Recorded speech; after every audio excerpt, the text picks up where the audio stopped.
चलो तो अभी आपकी प्रेजेंट लाइफ के बारे में भी आते हैं कि what are the sources of income for you right now and how much money do you usually make from your company, तो उसके बारे में थोड़ा बताओ। So basically I am a founder. Ayra skills करके कंपनी के नाम है, जहाँ पे हम स्किल प्लेटफॉर्म है। मैं एडटेक अपने आप को नहीं बोलता हूँ, मैं स्किल प्लेटफॉर्म बोलता हूँ। जैसे फॉर एग्जांपल अमेजॉन एक मार्केट प्लेस है, मिंत्रा सिर्फ फैशनेबल है, तो वैसे हम मिंत्रा है स्किल्स की दुनिया में, जहाँ पे हम सिर्फ स्किल सिखाते हैं आसान हिंदी भाषा में भारत के देश को, यानी कि भारत को बेसिकली। यानी कि टायर 2 टायर 3 में मेरा बहुत ज़्यादा फोकस होता है। टेक्निकल स्किल्स सिखाते हैं जो बेसिकली उनको जॉब के लिए हेल्प करेगा। मेरा एक ही फोकस है, भारत को एम्प्लॉयबल बनना पड़ेगा। मैं आपको एक चीज़ बताता हूँ कुशल भाई, आज के डेट में अगर गांव में कोई नालायक निकल जाता है किसी के घर पे, तो उनको क्या लगता है कि इसका दुकान खोल के दे दो, इसको रिचार्ज का दुकान खोल दो, फोटोग्राफी का दुकान खोल दो, फोटो खींचते बैठेगा। लेकिन किसी को ये पावर पता नहीं कि अगर आप कंप्यूटर सीख जाते हो ना, बेसिक टेक्निकल स्किल्स भी सीख जाते हो, आप गांव में बैठे बैठे कहीं भी पैसे कमा सकते हो। अब्रॉड काम कर लो या गांव में बैठे बैठे सिंपली शहर वाले लोग के लिए सर्विस कर दो। उस से वाईफाई और लैपटॉप चाहिए आपको, और वो एक बड़ी स्किल से, एक बड़ी पावर से लोग अछूत है अभी भी। हम हमारे लिए लैपटॉप आज लैपटॉप है, हमारे लिए मोबाइल एक मोबाइल है। आज मोबाइल तो हर जगह पहुंचा दिया जियो ने, बट लैपटॉप अभी भी बहुत लोग को नहीं पहुंचा है। और इसलिए उन लोगों को लगता है आज भी लैपटॉप मतलब लग्जरी लोग समझते हैं, बट मेरे को लगता है लैपटॉप अगर नेसेसिटी समझ ले और लैपटॉप में भी टेक्निकल स्किल्स समझ ले तो बेनिफिट हो सकता है उनका। And that is the only reason कि मेरे को लगा था कि टेक्निकल स्किल्स के साथ शुरुआत करना चाहिए। बिकॉज जब मैंने अपना पढ़ाई कंप्लीट किया था तब मुझे कोई जॉब नहीं मिल रहा था, और उसके बाद जब मेरे को जॉब लगी वो थी 2100 रुपये की। मैंने फर्स्ट जॉब किया था वो था 2100 रुपीज़ पर मंथ। तो ये कौन सी एक आर्किटेक्ट फर्म में ही जॉब किया आर्किटेक्ट था? फॉर्म में मैंने एक जॉब Okay, किया था। कितने हाँ। कितने महीने किया मैंने आपने job? 9-10 मंथ्स किए थे, ऑलमोस्ट Okay, 10 मंथ्स और सेम सैलरी पे 2100 पर मंथ। Same salary. हाँ। ओके, एंड फिर उसके बाद क्या किया 10 मंथ्स के बाद? 10 मंथ्स के बाद फिर मैंने अपना खुद का फिर प्रैक्टिस चालू कर दिया था। बिकॉज वहाँ पे मैंने बहुत सीखा, क्योंकि 2100 था तो मुझे खोने का कुछ डर नहीं था। मैंने जम के काम किया। सो मेरे को अगर साइड पे कोई बोलता था झाड़ू मार दे, मैं झाड़ू मार लेता था। मेरे सर मुझे ड्राइवर बना के लेके जाते थे, मैं ड्राइवर बन के जाता था कि देवेंद्र चल यहाँ पे चलना है। और वो भी उन लोग भी मस्त कि इंटर्न है ना भाई, 2100 रुपये का, जा इसको वड़ा पाव लेने भेज, जा देवेंद्र 2 वड़ा पाव लेके सबके लिए। तो मेरा चलो वड़ा पाव, तो मैं आई वॉज लाइक कि सब कुछ मैं करेगा, मुझे सिर्फ सीखना है काम। मैंने बहुत कुछ सीखा and that was the only reason. मेरे को लग रहा है 10वें महीने बाद मेरे को निकाल दिया मेरे सर ने, और लास्ट में उनका सैलरी भी नहीं दिया वैसे मेरे को। तो वैसे यही बेस्ट पार्ट था, 21 होता इसलिए कुछ फर्क भी नहीं पड़ता। बट उनको पता लग गया कि क्योंकि मैं उसी टाइम से ना खुद का कुछ करना चालू कर दिया था, तो लोग को मैं बोलना चालू कर दिया था कि मैं डिज़ाइनर हूँ, आपका कुछ घर बनाना है तो मैं बना दूंगा, डिज़ाइन करके दे दूंगा, फ्री में करके दे दूंगा।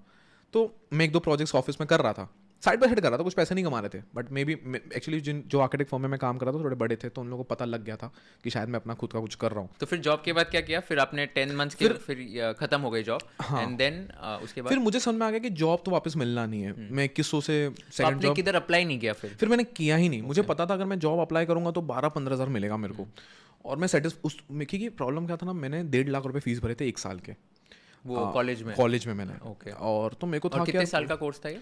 सो इसका भी एक वो था कि मैंने 2 साल की किया, मैंने डिग्री नहीं किया। सो आज के डेट में मैं ग्रेजुएट नहीं हूँ, आज के डेट में देखा है तो मैं पढ़ा लिखा नहीं हूँ।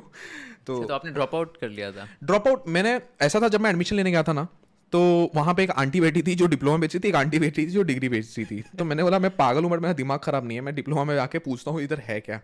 बोलते डिग्री मतलब मुंबई यूनिवर्सिटी से आपको डिग्री मिलेगी, डिप्लोमा मतलब हमारे कॉलेज की डिग्री मिलेगी आपको। मैंने ठीक है, उसके अलावा कुछ?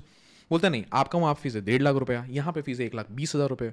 बोला ये तो और अच्छी बात है। बोला उसके अलावा कुछ? बोलते उसके अलावा कुछ नहीं। मेरा करिकुलम में कुछ? बोलते करिकुलम में कुछ नहीं। बोला फिर फ़र्क क्या है? बोलते खाली वहाँ पे आपको प्रमाण पत्र मिलेगा, वैलिडेशन डिग्री का। तो मैंने अपने से ही डिसीजन लिया, मैंने अपने पेरेंट्स को नहीं बताया, और मुझे पता नहीं क्या हुआ क्योंकि मैं डीडी लेके गया था, तो मैंने अपना डीडी वहाँ पे कैंसिल करवा दिया और मैंने फिर डिप्लोमा में एडमिशन ले लिया। तो मेरे को समझ में आ गया था कि सेकंड जॉब में मेरे को 15,000 के ऊपर नौकरी नहीं लगेगी। मैंने बोला चलो मैं अपना खुद का ट्राई करता हूँ। तो क्लोज रिलेशन में एक फर्स्ट मुझे काम मिल गया, एंड कोइंसिडेंटली वो काम 1-1.5 साल तक चला। तो 1-1.5 साल तक मैं आराम से पर मंथ 20-25-30 हज़ार रुपये उस साइट से कमा ले रहा था। सो आई वॉज क्या काम डूइंग कर वन रहे ऑफ थे द प्रोजेक्ट, ऑफिस स्पेस बना रहा था। तो उन्होंने पहले मुझे एक छोटा कैबिन दिया, फिर उसके बाद एक और कैबिन दिया, फिर एक और कैबिन दिया, ऐसे कर करके 5-6 कैबिन मैंने बना दिए पूरे एक साल के अंदर। तो काफ़ी लंबा काम चला। उसके बाद भी फिर मैंने बहुत तेज़ी से स्केल किया, फिर मैंने काफ़ी प्रोजेक्ट्स किए इस फील्ड के अंदर और काफ़ी ग्रो किया। फिर बस वही फिर जर्नी रहा। फिर उसके बाद आयरा कब शुरू हुआ? तो ये कौन सी ईयर है वैसे? So this was 2018। अच्छा, ये 18 की बात है। 18 था। हाँ। और उस टाइम मेरा एज था 17। तो 2018 में जब मेरा फर्स्ट ईयर चल रहा था तभी मैंने अवेयरनेस क्रिएट करना चालू कर दिया था कि मैं ये चीज़ करना चाह रहा हूँ, ये काम करता हूँ। और मेरा सेकेंड ईयर का काम ये भी चल रहा था, and I was working as well. मैं यहाँ पे साइट्स भी चला रहा था। और वही था कि 7/7 17 एट द एज ऑफ 17 मेरा फर्स्ट प्रोजेक्ट मुझे मिला। 18, 19, 20, 21 तक मैंने डिजाइनिंग में काम किया। समझ गया। और इसमें कितना पैसा कमाया फिर आपने ये 4 साल आई में? Did a total turnover of 2 crore rupees. 2 crore 2 crore तक मैं ये गया था 4 साल में? मैंने ये 4 साल में 2 करोड़ का Okay. टर्नओवर किया काफ़ी। और उस समय तो जैसे मैं पीआर, मेरा एक वीक पॉइंट है पीआर, तो मेरे को तो उस समय एक जन थे जिन्होंने बहुत फेमस थे, आज उनका नाम बहुत ऊपर नीचे हो गया, बट उन्होंने मेरे बारे में केस स्टडी बना दिया था फ्री ऑफ कॉस्ट कि मैंने 2 करोड़ कमाया था। मोटिवेशनल स्पीकर थे बहुत बड़े। तो कौन? डॉक्टर विवेक बिंद्रा? डॉक्टर विवेक बिंद्रा, हाँ। पता है कि डॉक्टर विवेक बिंद्रा ने आपकी केस स्टडी वगैरह कवर की थी, तो आप मिले हो उनसे इन पर्सन कभी? डॉक्टर विवेक बिंद्रा को तो मैं मिला हूँ, हाँ। Okay, how was your interaction? आपका एक्सपीरियंस कैसा था उनको मिलने का? क्या क्या क्या मतलब कैसा इंटरेक्शन था? डॉक्टर विवेक बिंद्रा के बारे में आई गेस ना बताए तो ज़्यादा ठीक था, अच्छा था, जैसा भी था ठीक था। हाँ, एंड उसमें क्या मतलब like did you get like some learnings जो लाइक कुछ आपने ऐसे कोई बिजनेस में अप्लाई किया था वैसे कुछ? देखो डॉक्टर विवेक बिंद्रा ना यूट्यूब पे बहुत अच्छे हैं, इन पर्सनल मतलब इन पर्सनल उतना यूट्यूब पे आपको ज़्यादा वैल्यू मिलेगा फॉर श्योर। Got it. तो उन्होंने आपको बुलाया था क्या? मतलब कैसे हुआ था? मतलब कि मैं बिजनेस सीखना चाह रहा हूँ तो मैं यूट्यूब पे स्क्रॉल करना चालू किया। ऑब्वियसली उस समय विवेक बिंद्रा का काफ़ी अच्छा नाम था, तो मैंने उनको अप्रोच करना चालू किया। उनके टीम को सीधा मैंने अप्रोच किया कि मुझे उनसे बिजनेस सीखना है। तो उन्होंने ठीक है सर आ जाओ, आप पर्सनल कंसल्टिंग देते हैं हम आपको। तो वहाँ पे वापस से बोलते ना कितना भी सीखो कटना तो है ही मार्केट में। कितना कितना पैसा दिया था आपने?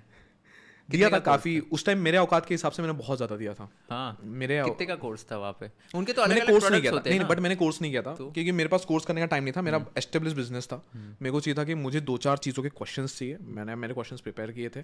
फॉर एग्जांपल मार्केट में क्लाइंट्स कैसे मिला जाए, उस टाइम यही बेसिक क्वेश्चन होता था। आज क्लाइंट इतने हो गए कि संभला नहीं जा रहा है, उस टाइम ऐसा था कि क्लाइंट कैसे मिला जाए। लोग बोलते जैसे मैं बोल रहा हूँ, लोग बोलते डिजिटल मार्केटिंग करो। अरे भाई क्या करूँ डिजिटल मार्केटिंग में? तो क्लाइंट कैसे मिला जाए, मैनेज कैसे, ये सब बेसिक क्वेश्चन के लिए मैंने बोला मुझे सिर्फ क्वेश्चन करना है, मेरे पास कोर्स करने का तो टाइम नहीं है। मतलब वन-ऑन-वन कंसल्टेशन? वन-ऑन-वन उनके साथ। तो क्या रेंज क्या रहती है? फीस कितनी देनी पड़ती है इसके लिए? फीस लैक्स मतलब देखो लैक्स होता है उनका 1 to 2 आवर्स का मेरे हिसाब से 4-5 लाख रुपए पर घंटे का तो चार्ज करते थे। पर आवर का था 5 लाख रुपए? पर आवर 5 और इसका रिटर्न क्या मिलता है? मतलब फिर if you Return are paying 5 lakh for 1 hour, आपको 10 लाख रेवेन्यू मिल पाता है? देखो रणवीर सिंह को आप टीवी पे नाचते देखोगे ना ज़्यादा मज़ा आएगा, बेडरूम में बुला के नचवाओगे ना मज़ा नहीं आएगा। तो बस